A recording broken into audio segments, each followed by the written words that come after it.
religion versus psychology. This is one of the most biggest element that is stopping us from emotional healing. And there is another factor also. There is a social factor. There is a societal shift which is also stopping us from our emotional healing. But the fundamental element which is stopping us from emotional healing is our split between religion and psychology. Because the modern day science creates enmity with our ancient traditions. And ancient traditions creates enmity with our science. Now, I don't want you to find split between these field of work. Okay, I want you to integrate the lessons that you can learn through both spirituality and also through science. Remember this: only a person who can synthesize both psychology and at the same time ancient tantra or other religious practices, only they can find proper emotional healing. Trust me, because there are certain perspectives missing in our religion that can be given by our modern day psychology. And there are perspectives which are missing in psychology that can only be given by our ancient traditions. By understanding both sides, you can get emotional healing, a wholesome perspective of emotional healing. That's the goal of this video. I'm going to give you a wholesome perspective for emotional healing. To get a wholesome perspective about healing, you need to bring these two different streams of knowledge together. You need to integrate them. You need to synthesize them. Otherwise, you won't get the wholesome perspective of healing. Okay. If you consider pure psychological way of approach for emotional healing, it won't give you proper results. Or you may take an entirely different traditional route for healing. It may not work for you. But in this video, I'm going to give you an integrative approach which helps you for sure heal your emotional issues. When you learn this, you can heal your emotions for sure. So I'm going to split this video into three different sections. Okay, where the first part of the video is about psychological factors for emotional healing. Okay, what are the psychological factors you need to develop in order to heal yourself emotionally? And I'm also going to give you spiritual perspective which are in Hinduism, which will help you heal your emotions. So it's going to be an integrative approach. So when you integrate them together in the third section of the video, you will get the wholesome perspective for emotional healing. You will be like, wow, what a unique perspective. You will feel it that way. I can guarantee you that. Okay. Because this is something that is backed up by my own emotional experience. Okay. See, this is my own emotional healing journey. I will give you a short recap of my past. Okay. In my childhood, I had this deep thirst to become an emotionally stable person because I was emotionally unstable, completely emotionally unstable person in my childhood. Okay, I didn't have an emotional stability at all, even since my childhood. I suffered emotionally too much because I lost my mother in my childhood. And I grew up with my grandparents, and my grandparents also died at some point. And for past 10 years, I have been alone. So I had so much emotional traumas in my childhood due to losing my parents in my childhood, and I have an alcoholic father who is of no use at all, who will be just a burden for me, and I go get through my life with this much emotional trauma. So I had this thirst to become a healer in my childhood. Okay, I want to become a person who can heal the society, who can heal the emotional issues of people, because I didn't want people to go through the same emotional issues I have gone through. Okay, so because I have gone through so many emotional traumas, now to get out of it, I have to figure out a way, right? And I went to so many psychologists initially, and psychologists didn't offer me proper solution. They gave me like an initial nudge for healing. But beyond that, I couldn't find so much inspiration through psychology. And then I begin to get disappointed because I can see that there is something in psychology that can help me heal, but it doesn't give me a wholesome perspective. So when I begin to explore psychology, I have seen some pitfalls. Now I need to explore spirituality. And I was exploring spirituality also at that point. I was exploring both fields of psychology and Hinduism simultaneously at the same time. It was going in parallel. I could see that there are certain things in religion which can help me heal. So I came up with this understanding that this fight between the religion and spirituality is complete BS, completely stupid. People are fighting for no reason. There will be a group of people that will be like, science, you should not believe in tradition, you should not believe in religion, it is complete superstition. That is also BS. And there are people who are on the other side, they will be like, I'm trusting the religion wholeheartedly. I don't care about science. There are people like that too, who are against science in terms of mentality. They are against psychology. They are against the modern way of approach. I need you to synthesize both of this together. Okay, there are pitfalls in psychology, of course, but there are great elements on psychology too. But there are pitfalls in religion too. So I have eliminated the pitfall elements between these both sides, and I have given you the elements which are required for your emotional healing, and I have done the work for you. So watch this full video and get a wholesome perspective. This is my own experience. I have gone to so many psychologists and I have failed. And I have gone to so many gurus and I have failed. Only then I begin to synthesize. And I have learned something valuable from them also. I'm not going to say that the experience I learned from them is completely of no use. I have learned some valuable things from them, but it was not wholesome enough to change myself, to release my emotional baggages. After integrating so many pieces, individual pieces together, I got a wholesome perspective. So this video is going to be about that. So to get the wholesome perspective from both the side of psychology and religion of Hinduism, now you need to understand the side of psychology. Then I will explain you the side of Hinduism. Okay. In the side of psychology, I'm going to give you certain points which will help you in your emotional healing. You need to understand the philosophy of a psychologist called Carl Jung. Okay. The Carl Gustav Jung is the one who gave you the revolutionary concept called shadow work. The shadow work is an important element to heal your subconscious mind. Okay. Your subconscious holds the traumatic memories of your past. Okay. Whatever emotional experiences that you may have, the negative emotional experience is stored in your subconscious mind. So, to access this subconscious and heal these memories is a very crucial element when it comes to your healing journey. Okay. And it's given by Carl Jung, a system, a proper system to heal your subconscious mind by this psychologist and researcher.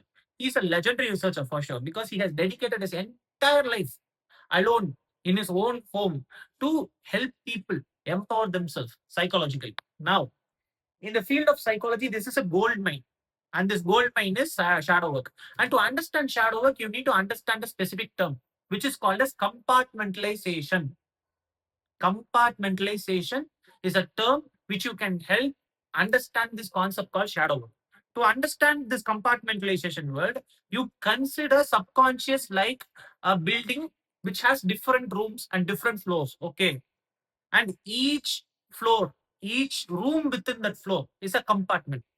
And say, for example, you are accessing a specific floor where there are memories of your childhood where you were bullied as an individual, where you were degraded as an individual, where you were said that you are not worthy as an individual. Now you have so many memories in that room, in that specific floor, related to memories of low self-worth and lack of skill, like that. You get my point, right? Where you have so many negative memories about your past. Now, each and every memory that you have in your childhood is stored in a compartment where it's like, okay, there is a room where lack of confidence is stored. Like that, I'm giving this to you is as an analogy. It's not stored like that exactly, but I'm giving it to you as an analogy so that you can understand this. Okay. There is a separate compartment, there is a separate room where your memories of confidence is stored, where you felt confident about yourself in the past, where you felt encouraged, where you were encouraged by people around you, where you had an encouraging ecosystem, where you had a supportive ecosystem. You have such memories in a specific compartment. Okay. Now, this compartmentalization is a facility done by subconscious mind to segregate various types of experiences that you had in childhood. Without this compartmentalization, healing becomes impossible. Remember this. Subconscious mind is not doing this to sabotage you, because to assess yourself as an individual, this compartmentalization is done. It's like if you want to know whether you are a confident person or not, then the subconscious mind immediately answers through what is your dominant experience in your childhood. Say, for example, you may have 120 moments where you were embarrassed by people around you. Okay. But you may be encouraged by people only 10 times in your past, in your childhood. Now, which experience dominates here? the 120 experiences where you were degraded as an individual, right? Where you were put down, where you were said that you are not worthy of anything. Now, this 120 experiences, degrading experiences, decides your self-worth, where you feel that you lack self-worth. But this 10 experiences where you felt confident about yourself in the past, it cannot overpower the 120 experiences that you have, right? The 120 different memories that you may have. I'm giving this as an analogy and example, okay? This is not an exact way to approach your subconscious, but I'm giving you a very structured way to approach your subconscious. When you can get this, that there are my subconscious is filled with predominant negative experiences, that's why you feel victimized. You are not a victim the very day you are born, okay? You were trained subconsciously to become a victim. Remember this. You are trained subconsciously to become a victim because you have overpowering experiences, overpowering level of experiences to prove that victimhood. And if you fool yourself by thinking that I'm not a victim, I'm not a victim, I'm not a victim, it won't anyway change because you don't have experiences, memories, events to back up the truth. It's not overpowering enough. Now, you need to understand this that, okay, I have so many memories to back up my feeling that I have low self worth. Now, I need to create experiences. And now, you need to create an ecosystem where I can create memories and events for building my self worth. That's how you need to approach healing. Admitting that you have low self worth and experiences that you do, that backs up your low self worth. You need to admit that first of all. Most people don't admit that. Most people don't understand this concept of compartmentalization. Only when you begin to dive deep into your negative memories and see for what it is, then you create an opposite experience. You align yourself to an ecosystem. See, this is where the transition happens. Okay. You are in an ecosystem where this constant loop of negative experience is being generated. Okay. You are in an ecosystem, present ecosystem where it is generated. Now you need to either change this ecosystem that you are living in to a positive ecosystem. Okay. Or you need to align yourself to an ecosystem where it is positive by its own nature. Now you can use that ecosystem to empower yourself. There is only two ways to do this. Either change the ecosystem that you are living in, the people and the ecosystem that you are living in. If you cannot do that, then align to an ecosystem where this is facilitated, where building your self-worth, building the positive emotional state that you desire for. I am giving self-worth as a general thing because there are so many people who have self-worth issues, right? Those who lack confidence, those who feel shy in their life. I'm not saying that everyone is like that, but most people are like that. So I want people to overcome this. So I am giving this general experiences. There are people who may have faced grief. So I can take that also. In my childhood, I have faced grief because I have lost my parents, right? I have faced the death of our loved ones. So I have so much grief in my heart. I had, sorry, now I don't have grief.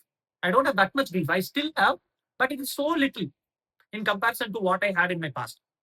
Now, when I healed this grief through understanding this word called compartmentalization, where our mind is compartmentalizing the experiences of our past, where I have so many events where I have felt so much grief.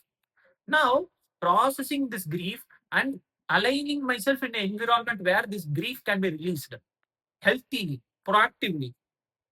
Now, everything is easy when you can align yourself to that environment or integrate something in your present ecosystem where you can heal this emotional loop. So that's where the spiritual technique comes because you can understand the concept of compartmentalization where my negative experiences and the negative things are overpowering in my life because in a specific part in my subconscious mind there are so many overpowering experiences, negative experiences, which makes me doubt my life, which makes me doubt my potential. Now, to break those experiences, you need to have a spiritual system. You need to have the support of divine also. See, aligning to a healthy ecosystem requires divine assistance. Trust me, because you cannot do everything by yourself. This myth that science is propagating these days, that you can just pop up a pill and suppress every emotions that you have, is complete total BS. It can help you manage and regulate your emotions temporarily. But can you escape that emotional trauma that you have forever through medicines? No, right? So you need to have a proactive, you need to take proactive steps in order to heal your emotions constructively. So to do that, you need to find a ecosystem. And for that, you need divine support. Trust me. When you have divine support, you can align yourself to environment, or you can change the present environment that you may be living in. It can happen either way. But this change is essential. Remember that change is the first thing that you need to do. You need to do rapid change in order to do the healing. And to do that rapid change, bring spiritual tools, integrate it. Don't have shame about spirituality. If you feel shameful about spirituality, and I have seen even some of my students shy enough to speak about their spiritual experiences, have seen it openly. They may not be like, I don't want to share this to my mother and father. I don't want to share this to my husband. I have seen housewives behave like this to me, and it irritates the hell out of me. To the hell with them. I'm not trying to belittle your people around you, okay? But when you hide your spiritual knowledge and your spiritual experiences out of shame, then you won't progress at all. So adopt spirituality openly in a safer manner, integrate it. Unless you cannot openly tell this, then you integrate it secretly. But at some point, you have to reveal it, right? Develop courage to reveal it. This is where there is another thing. So give up the shame on your spiritual path. Now integrate a spiritual tool that can help you achieve a ecosystem where you can trust yourself, where you can build yourself, renew yourself, heal yourself, rejuvenate yourself. That's an important thing, right? So now I'm going to give you a concept from Tantra which can help you heal. Okay. In Tantra, a human is divided into three categories. Okay. A human can be in the three different stages. Okay. A human can be a Pashu. Okay. A human can be a Veera. A human can be Divya. So these are three categories of people according to Tantra. The first category of people is Pashu. Pashu is someone who has so many animalistic instincts or someone who is limited by so many different forces in his life or her life. So Pashu is such person who is limited, who doesn't have the experience of divine. They are living the life like an animal. Okay. And there is a category called Veera. Veera is someone who has embraced the divine, who has integrated divine in their life in such a way that they are building courage, they are building their own ecosystem to fight the evil in their life, to overcome that evil, to heal the negative aspects of their life. Those people are called as Veera. Okay. In so many Sahasranama of Devi, there are different types of Sahasranama for Devi, for different type of Devis, right? For Lalita, there is a Sahasranama. For Kali, there is a Sahasranama. But for every Sahasranama of Devi, this Veera Mata is a common name that you can see in every Sahasranama. Because Divine Mother gives birth to so many Veeras. So you should be a Veera, a courageous person. You should embrace divine courageously. Now, when you embrace divine courageously, gradually, what happens is that emotional healing becomes an easier process. Your process becomes a drudgery when you don't introduce divine into your life. That's why the healing process becomes an infinite stretch. It feels like an infinite travel. This infinite travel is shortened when you have the blessings of rishis and divine. Embrace the blessings of rishi and divine. Now, naturally, the spiritual process becomes more faster. Your healing process becomes a lot more smoother. You will have the support of divine caressing you. You will have the support of divine holding you, uplifting you beautifully from the deepest part of your mind to the most brightest part of your life. I hope you get that. So, Pashu is someone who is limited by their tendencies. Okay. They are stuck in their emotional tendencies. They are stuck in their emotional trauma. Okay. Now, Pashu is nothing but Pasha. Pasha means a rope. You are tied down by so many different limitations, by so many different types of emotional experience and tendencies. Say, for example, grief can be one of your rope which is tying you down. Self-worth may be another type of rope which is tying you down. Lack of skill may be another type of rope tying you down. Lack of knowledge can be another rope tying you down. Lack of courage can be another rope tying you down. So there are different types of pashas that is binding an individual from achieving the divine, from getting close to divine. You can get close to divine only when you can cut these pashas. Those who are held down by pashas are called as pashus. You are limited by various factors which are arising within your subconscious mind. Now you need to cut down these ropes which are binding you. You need to cut down these things are which are holding you back. Now when you do that, you become a Veera. When you are Veera for a long time, you become Divya. You become a divine yourself. You become the embodiment of divine. You become the reflection of divine. You become the reflection of the deity that you are praying to, the deity that you are worshipping. That's the beauty of Tantra also. Tantra doesn't claim that divine is somewhere. The divine is within you. To get closer to divine, to integrate the divine into your life, to become the divine itself, to become the reflection of the divine itself, whoever you are playing to. Now, to do that, you need to cut down the pashas that are hanging around, which is holding you down, the limitations. That's why Lord Shiva is also called as Pashupati. Lord Shiva is called as Pashupati because he is the one who helps you cut down these pashas, who helps you overcome this animalistic nature. In literal meaning, Pashupati is called as the one who is the lord of animals. But Pashupati means the one who helps you overcome your limitations, your psychological limitations, your emotional limitations, the emotions that you're holding you back. He cuts down those emotions. He dismantles emotions which are holding you back.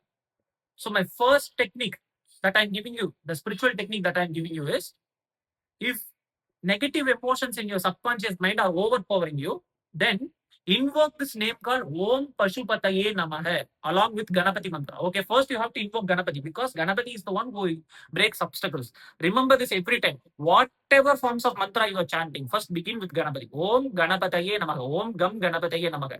Chant Ganapati mantra and then start with any mantra after that. Okay. After beginning with Ganapati mantra, you chant Om Pashupataye Namaha.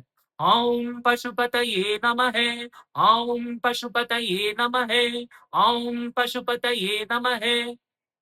After chanting Om Pashupataye Namaha for 27 times, you imagine that Lord Pashupati is blessing you to overcome your animalistic tendencies and healing the negative emotions and integrate your animalistic nature in a positive way. Whether you like it or not, we are all animals. We all come from animal kingdom, right? We all have animalistic nature within us. So we should not destroy our animalistic nature. We need to dismantle the negative elements that are arising from our animalistic nature, and we need to integrate the positive elements of our animalistic nature. That's why even gods have animal face and at the same time human body. Say, for example, Lord Hayagriva has horse head and a human body. Lord Narasimha has lion face and a human body. Goddess Pratyangara has lion face and a human body. Anjaneya is half animal, half human. There are so many animal-headed deities in Hinduism. And Western religions belittle us for that. But they are stupid to do that because they don't understand the inner meaning behind the animal-headed forms. Animal-headed forms help you heal your emotions quickly.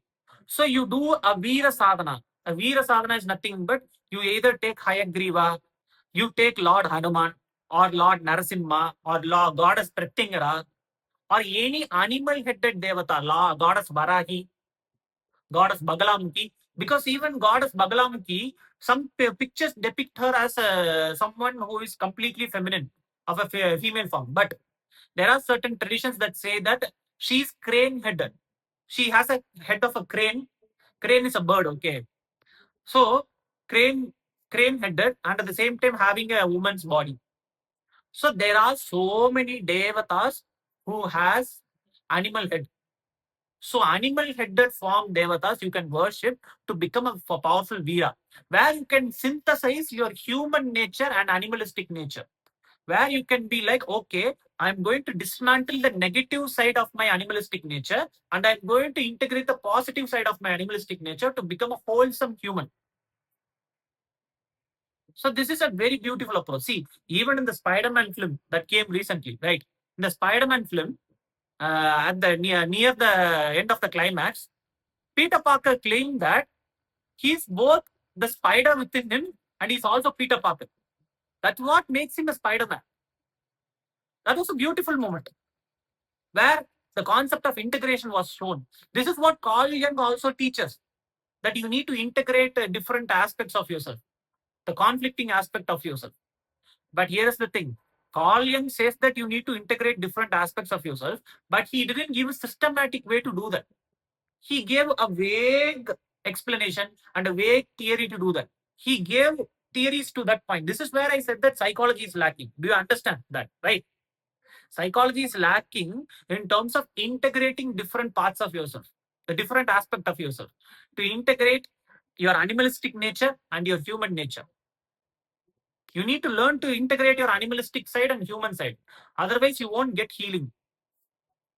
So, proper healing can happen when you can embrace your animalistic side and cut down the pashas. Pashas are nothing but the negative tendencies that are arising from your animalistic nature. When you can cut down the pashas, then the positive side of your animalistic nature will be integrated with your human side. Now, naturally, you become a conscious person, a powerful person, where you become an embodiment of Divya. You become a Devika person. You become like a divine yourself after some point. This is the path of the Veera, where they embrace the negative dimensions of them. They dismantle that negative dimensions, and then they begin to become positive after the purification. You need to allow the purification to happen courageously as an individual. Only then healing is possible. That's the path of a healer. That's the path everyone should take in order to heal themselves. This is what is demanded from you. This is the adventure you need to take as a Veera. Take an animal headed form. That's my suggestion. Or any other form which you are inclined to. See, it's not compulsory that you have to take an animal headed form. You can take any other form which resonates to you also. That's also suggested. But this is my common suggestion for to become a Veera, to make the healing happen very quickly. So that's one thing. Then the Divya happens. Divya is a consequence of you eliminating the negative tendency within you and then embracing the animalistic nature in you in a positive manner. Integrate that with your human nature. Now, when the human nature and the animalistic nature integrates, naturally it happens, where you become a divine. That's why Hayagriva is also indicated as a divine being. Narasimha is indicated as a divine being. They are called as divine being because they can integrate their animalistic nature and human nature. This is something they inspire you to do also. When you cannot integrate your animalistic nature and human nature, you are bound to fail in your healing journey. Your healing happens only when you can do this effectively. Understand this. This is a very crucial element. Otherwise, your healing stops. So this is where the synthesis between psychology and spirituality begins.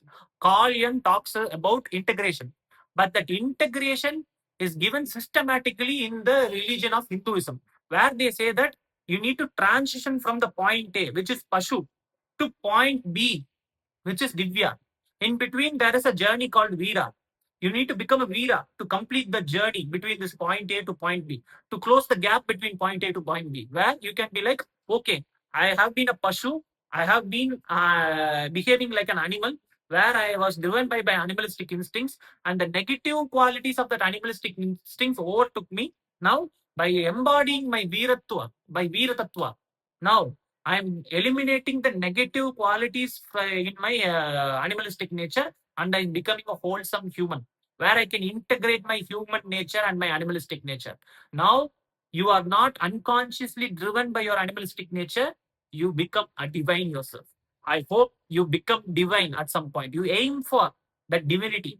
You become and merge with the divinity. You become that living embodiment of the divinity. That's my greatest hope for you. That's what I want you to become. I hope you become. Thanks for watching this video, guys. I'll see you in the next video. Bye.